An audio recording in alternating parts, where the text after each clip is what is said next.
美国第6代隐身轰炸机 B-21 突袭者凭什么穿透最强防空网？一段尘封23年的录音，最近在军事圈疯传。那是2003年伊拉克战争期间，一架美军 B-2 幽灵隐身轰炸机在巴格达上空执行任务时的驾驶舱对话。飞行员问指挥官：“他们能看到我们吗？”指挥官顿了3秒，回答了一个字：“不。”这个字让 B-2 成了冷战后美军最神出鬼没的空中杀手，也让全世界第一次意识到隐身技术已经让传统防空系统变成了瞎子。但现在23年过去了， B-2 老了，俄罗斯的 S-500 来了，新一代的反隐身雷达上线了，那种飞过去别人都不知道的时代是不是该翻篇了？就在所有人都在问这个问题的时候，2026年一架全新的飞机正在加州帕姆代尔的秘密工厂里一批一批的往外飞。它不叫 B-2， 它叫 B-21 突袭者。它比 B-2 更小，但飞得更远。它比 B-2 更便宜，但隐身能力反而更强。它不只是轰炸机，它还是无人机群的空中指挥中心，甚至有人说它是美国空军历史上第一款6代机。可是这世界上真的有能穿透最强防空网的轰炸机吗？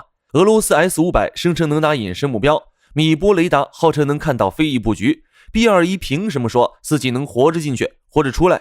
今天咱们就来全方位分析一下这架隐身刺客，看看 B-21 突袭者到底藏着什么黑科技，他跟老前辈 B-2 比谁更强？俄罗斯那个号称最强防空的 S-500 在他面前到底能不能派上用场？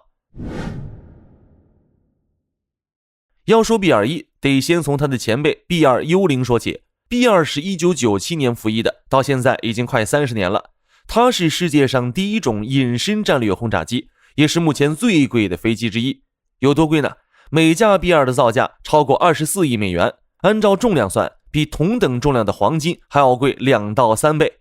美国空军总共只造了21架，现在能飞的大约只有19架。 B-2 有多厉害？1999年科索沃战争，他第一次实战从美国本土起飞，横跨大西洋，扔完炸弹再飞回来，全程无人察觉。2003年伊拉克上空， B-2 直接飞进巴格达上空，炸了萨达姆的指挥中心，伊拉克的防空雷达连个影子都没看到。2025年，美军原本计划发动午夜铁锤行动，轰炸伊朗核设施，一口气要动用7架 B-2， 占了整个机队的1/3，才能完成一次有限打击。这说明什么？ B-2 虽然牛，但太少了，太贵了，用不起。每飞行1小时，维护成本高达13.5万美元，飞一趟任务的费用都够买一辆保时捷了。而且 B-2 的设计是80年代末的技术，它的隐身材料怕水怕热，每次飞完都得在恒温机库里保养，出勤率一直不高。所以美国空军在2015年启动了 LRS-B 项目，要搞一款新轰炸机，既要有 B-2 的隐身能力，又要便宜，还要能批量生产，这就是 B-21 突袭者的由来。2022年12月， B-21 在加州帕姆代尔的空军42号工厂首次公开亮相，那是美国30多年来第一次公开展示新型战略轰炸机，全球媒体都在转播。诺斯罗普格洛曼公司的大门缓缓打开，一架蝙蝠状的飞翼飞机滑了出来，全场鸦雀无声。2023年11月， B-21 在爱德华兹空军基地完成首飞，从图纸到上天，速度之快让所有人大吃一惊。相信各位热爱军事的观众朋友们都明白这意味着什么，但为了照顾一些新朋友，咱们得说清楚， B-21 不是 B-2 的简单复制，它是一个全新的平台，一个从设计理念到制造方式完全不一样的数字原生轰炸机。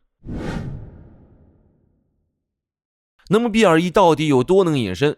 先说外形， B-21 沿用了 B-2 的飞翼式无尾布局，但做了大量优化。它的机翼前缘更锐利，进气道完全嵌入机身表面，从正前方根本看不到发动机叶片，这意味着雷达波照上去没有尖角反射，没有空腔回波，散射面积被压到了极致。隐身性能的硬指标叫雷达散射截面，越小越难被发现。 B-2 的 RCS 大约是 0.1 平方米，相当于一个小鸟的大小。 B-21 据现有数据推算，比 B-2 降低了 40% 以上。这是什么概念？在 S-400 的雷达屏幕上， B-2 已经很难找了， B-21 基本就是消失。但这还只是外形隐身， B-21 还有一整套隐身组合拳。第一，新一代锡箔材料， B-2 用的是上世纪80年代的涂层技术，又厚又重还娇气。 B-21 用了全新的复合材料，直接把锡箔功能做到蒙皮里，不需要额外涂刷，维护时间大幅缩短，出勤率大幅提升。第二，红外抑制技术。 B2E 的发动机是2台普惠 PW9000涡扇，没有加力燃烧室，尾喷口被设计成扁平狭缝状，高温燃气与冷空气快速混合，排气温度大幅降低。红外制导导弹想锁定它，就像拿红外相机拍冰块一样，睁眼瞎。第三，等离子隐身涂层。你没看错 ，B2 的机身表面不光有锡箔材料，还加了一种特殊涂层，可以动态调节电磁波的反射角度，让雷达回波呈现碎片化特征。你看到的不是一个稳定的信号，而是一堆乱七八糟的噪点，根本没法锁定。第四，射频隐身。B2E 搭载了先进的有源相控制雷达，它不是那种一开机就被发现的广播喇叭，它用的是低截或概率技术，把雷达信号打散，像撒一把沙子，对方根本分不清哪里是信号，哪里是噪声。B2 飞过去，雷达能看到一个模糊的影子， B2E 则能做到直接大摇大摆的飞过去，雷达还没有任何反应。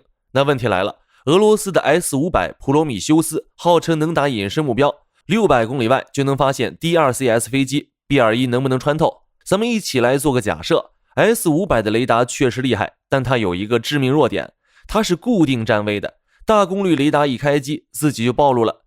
B2E 可以绕，可以钻空档，可以跟在电子干扰机后面飞，而且 S500 的数量极其有限，部署一张覆盖几千公里的防空网需要几百套，以俄罗斯贫瘠的国库，布置这么多都可以直接宣告破产投降了吧。2025年9月，在一次模拟对抗中， B2E 成功引导无人机群完成了对模拟 S500 雷达节点的杀伤力破坏。这说明什么？ B2E 不是被动躲，它是主动打。你有 S500， 我先炸了你的雷达，你拿什么防？聊完了隐身，咱们再来看看 B2E 更可怕的地方。它不是一架普通的飞机，它是一架软件定义的轰炸机。传统的军机开发流程是这样的：军方提需求，厂商画图纸，造原型机，试飞发现问题，回头改图纸，再试飞，再改，一个项目动辄20-30年。F-35就是活生生的例子。1996年立项，到2025年还在修软件 bug。 B2E 完全换了一种玩法，数字工程。诺斯罗普格鲁曼公司为 B2E 搭建了一个完整的数字生态系统，设计、仿真、测试全部在电脑里先跑一遍。工程师在数字环境里对硬件和软件进行敏捷测试，先在集成实验室里跑，再放到飞行试验台上跑。据说在 B2E 真正上天之前，已经完成了超过200次测试架次，1000多个飞行小时的数字仿真。这有什么好处？提前发现，提前改，不用花大价钱造原型机上天，就知道哪里不行，试飞的风险和试错成本都大幅降低。最夸张的是， B2E 的软件认证时间比传统项目缩短了将近 50%。 什么意思？以前写代码要花10年， B2E 5年就搞定了，而且用的还是开放架构，任何厂商只要符合标准，都可以把自己的软件装进去。今天用 A 公司的战斗系统先用着，明天 B 公司推出了更好的直接换，不需要重新设计整架飞机。诺斯罗普格鲁曼公司已经投资超过50亿美元，用于数字工程和制造基础设施，软件认证时间减少近 50%， 制造工艺效率大幅提升。这还不算， B2E 在试飞中多次达到代码1状态。什么意思？意味着飞机状态最佳，各项系统运行正常，没有发现任何故障，随时可以执行任务。跟 B2 比起来，由于当年技术不成熟，导致飞行造成的损伤大，飞机健康度低，就需要高频维护，每次要维护几十个小时，而 B2E 飞完就能接着飞。数字工程技术的成熟度、发动机和飞控系统的设计，保证了 B2E 是一支随时可以出动的高战备旅部队。2026年 B2E 已经完成了空中加油测试，一架 B2E 在加州上空接近一架 KC-135 加油机，完成了近距离飞行测试。这意味着它的全球打击能力正在从纸面走向现实。美国空军计划在2027年将第一架 B2E 交付到南达科他州的埃尔斯沃斯空军基地，那里将成为 B2E 的第一个主作战基地和训练基地。至少100架 B2E 将会陆续列装，替换老旧的 B2 和 B1B。 有的观众可能会好奇，造这么多隐身轰炸机得花不少钱吧？还请各位观众朋友们放心，每架 B2E 的造价大约是7亿美元，听着很多对吧？但跟 B2 的24亿美元比起来，连零头都不到。7亿买一架6代隐身轰炸机，还能指挥无人机群，这性价比，俄罗斯的 PAKDA 估计要哭晕在厕所喽。最后，咱们来说说 B-21 最颠覆性的功能。它不仅仅只是一架轰炸机，更是一个空中指挥中心。美国空军参谋长已经公开确认， B-21 将作为联合全域指挥与控制网络中的一个空中情报节点。什么意思？简单的说就是 B-21 飞进敌方防空圈后，不只是自己去炸目标，它还能收集情报、处理数据，随后实时传给天上的 F-35、海上的军舰、地面的部队，甚至直接指挥无人机群去干活。2025年9月的测试中， B-21 成功引导无人机群完成了对模拟 S-500 雷达节点的打击，他自己不用飞到危险区域，派无人机上去当先锋，自己在后面当大脑。而且 B-21 还具备穿透性制空能力，这个词儿听着玄乎，说白了就是它能飞到敌方防空圈最深的地方，在最危险的环境里执行最关键的打击任务，然后活着回来。举个例子，假设未来某一天，敌军在沿海地区部署了密密麻麻的防空导弹，传统的轰炸机根本不敢靠近。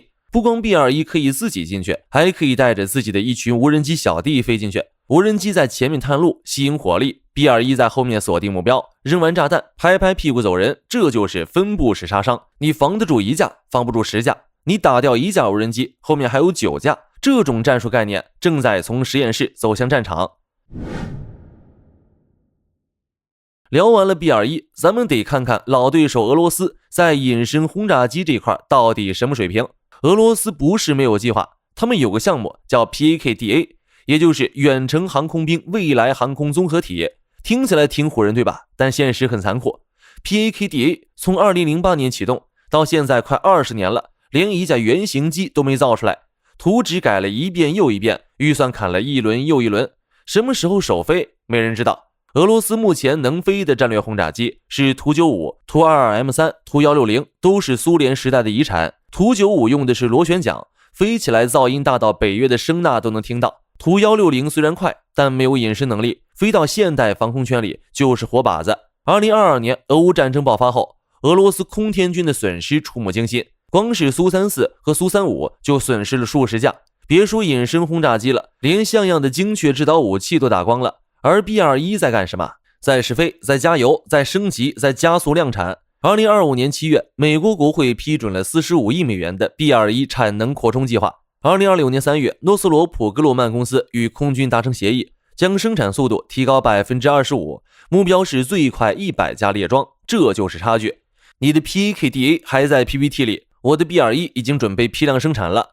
你的图160是1980年代的遗产，我的 B-21 是2020年代的6代机。你的空军在乌克兰被无人机炸得满地找牙，我的空军已经可以无人机自由了。回到最初的问题， B-21 突袭者凭什么敢叫穿透最强防空网？答案很简单，因为它不是一架轰炸机，它是一个平台，一个从设计到制造完全数字化的平台，一个隐身能力比 B-2 强 40% 以上的平台，一个能在敌方防空圈里指挥无人机群作战的平台，一个成本只有 B-2 零头的平台，一个可以在软件层面不断迭代升级的平台。2026年 B-21 正在加州帕姆代尔的工厂里昼夜不停的生产，2027年它将正式交付美国空军，届时 B-2 的幽灵时代将正式落幕， B-21 的突袭者时代才刚刚开始。等到他穿越战场腹地如入无人之境时，指挥官依旧会和23年以前一样回答众人不。感谢各位的观看，本期关于 B-21 突袭者隐身轰炸机的硬核分析就到这里。各位觉得一架造价7亿美元的6代隐身轰炸机能在未来战场上发挥多大作用？如果你是指挥官，你会用 B-21 执行什么任务？是核威慑还是精确的穿透打击？欢迎在评论区留下你的看法。如果你喜欢这期硬核科普，别忘了点赞、订阅、收藏、转发。咱们下期再见。